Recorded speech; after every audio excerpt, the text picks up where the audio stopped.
William Branham, A Prophet Visits South Africa, by Julius Stadscleve.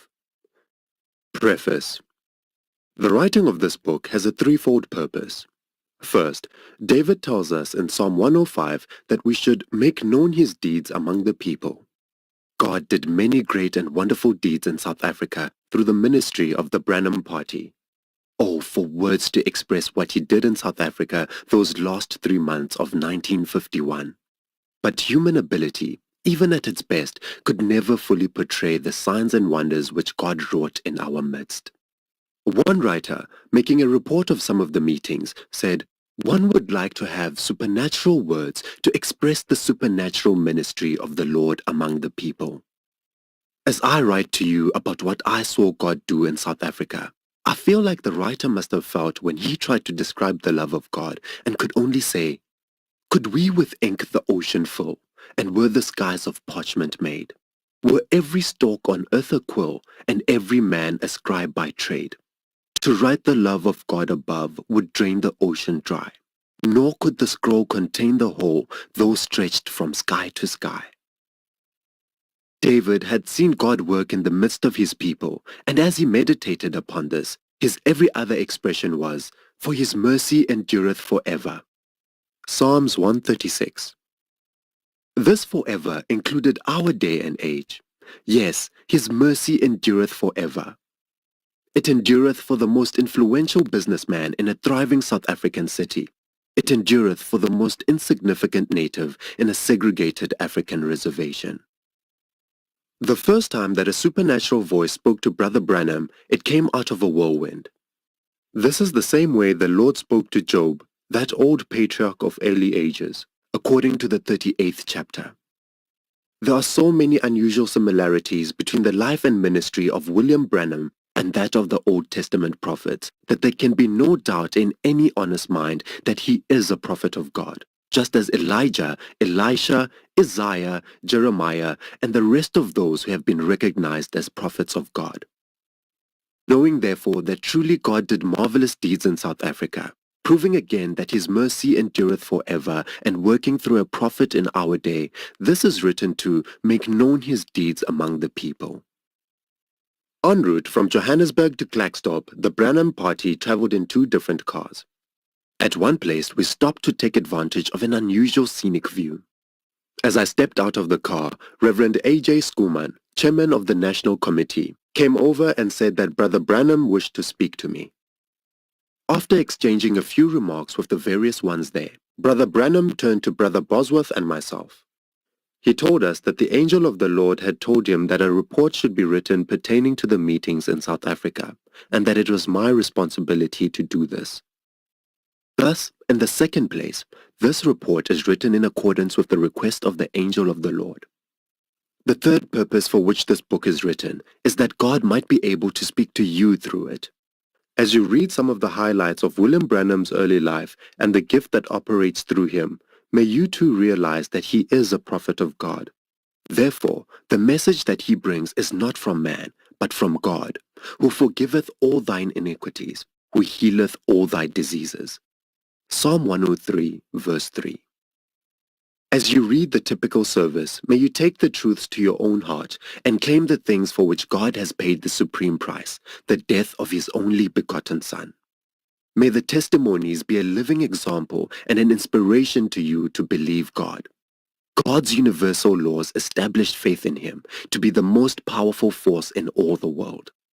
It isn't attending Brother Branham's services. It isn't obtaining a prayer card which enables one to enter the prayer line. It isn't being prayed for by any one person that brings healing for your soul or healing for your body. It is only accepting Christ and his finished work on Calvary, accepting his promises and clinging to them with a faith that wavereth not. Having done this, only believe, only believe. All things are possible, only believe. Jesus said I not unto thee, that if thou wouldest believe, thou shouldest see the glory of God? John 11, verse 40. Chapter 1. Who is William Branham? William Branham was born on a farm near Burkesville, Kentucky, not far from the place where Abraham Lincoln was born approximately 100 years before. No one is sure of the exact date because no birth records were kept in Kentucky in those days. However, it is believed he was born on the 6th day of April 1909 and weighed only 5 pounds. His mother was 15 years of age and his father 18. The first day of his life, something very unusual happened. After the midwife had washed him and placed him by his mother, she went to a window to open the shutter. There was no glass in the windows in the Branham house in those days, and the air and light was regulated by the opening and closing of the wooden shutters. Dawn was just breaking over the fields, sending a few rays of light into the room. With this light came a small circular halo, about a foot in diameter, which shone with brightness above the bed where the mother and baby lay. This halo has since been seen by thousands of people, and is no doubt the same one that shows in the photograph taken in Houston, Texas during the January 1950 campaign. A report of this photograph with a photostatic copy of the statements made by George Lacey, U.S. Examiner of questioned documents, will be found at the end of this chapter.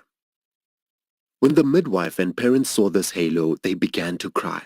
They were afraid and did not understand what it all meant.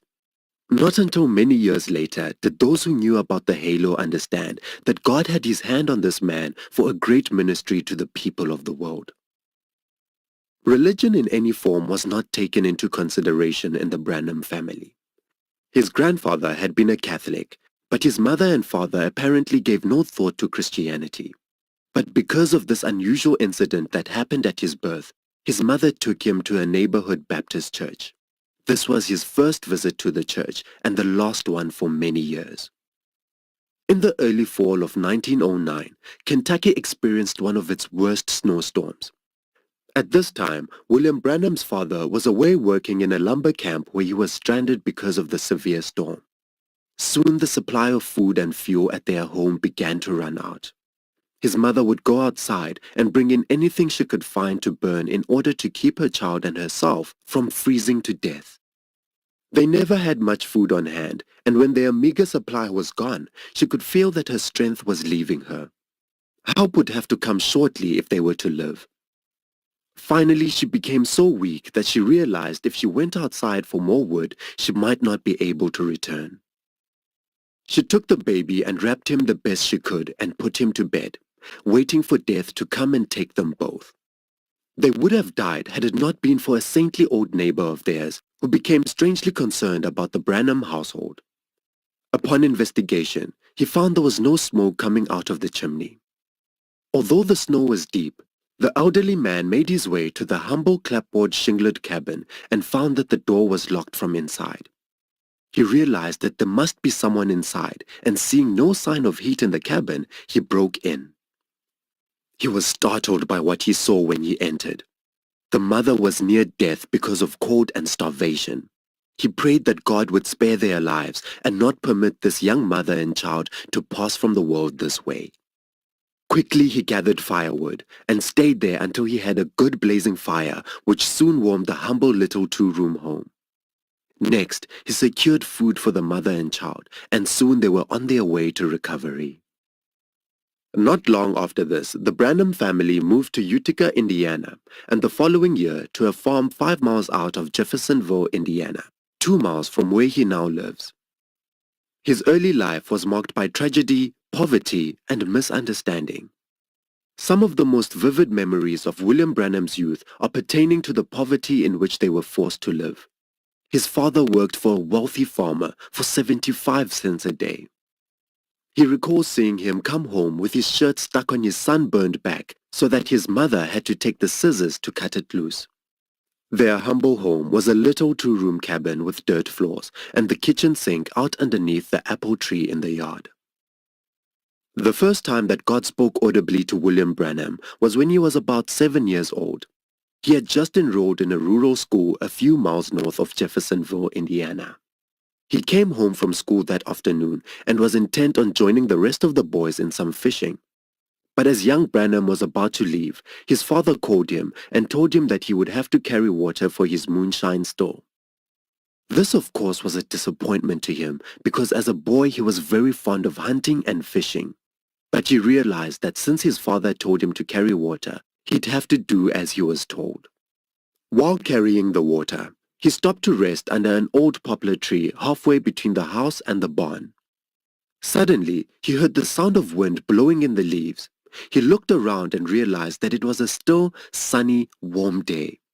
Listening more intently, he noticed that in a certain place, about the size of a barrel, the wind seemed to be blowing through the trees. Just then, a voice came out from the trees saying, "Never drink, smoke, or defile your body in any way, for I have a work for you to do when you get older." This frightened him, and he ran to the house.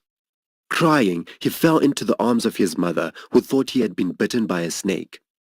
He told her that he was just scared, and did not tell her about the wind blowing through the leaves, nor about the voice. His mother put him to bed, thinking he was suffering from a nervous shock. Whenever possible, he would avoid going near that tree, choosing rather to detour around the other side of the garden. 2 weeks later, as he was playing on the banks of the Ohio River, he saw a vision. He noticed what appeared to him to be a bridge coming up from the Kentucky side of the river, over towards Indiana. As the bridge was progressing towards Indiana, he saw 16 men drop from the bridge into the water. He went home and told his mother about this, but she said that he had been sleeping and had a dream. But young William Branham knew that he had not been sleeping or dreaming, yet he did not understand what he had seen. 22 years later, the municipal bridge was built between Louisville, Kentucky and Jeffersonville, Indiana, over this exact spot. During the construction of the bridge, 16 men lost their lives. God was speaking to the young man and laying the foundation for him to have faith in the things that God would show him in the future years. He was conscious of the fact that there was somebody around him who seemed to always want to talk, but he, having been warned by his mother of spiritualism and demon powers, was afraid and always tried to ignore it. To add misery and sadness to poverty, his father became a drunkard. William recalls how one whole year he went to school and never owned a shirt which he could wear. He remembers how at school he sat and looked at the other children who had clothing and began to realize that liquor had stolen from his family the necessities of life.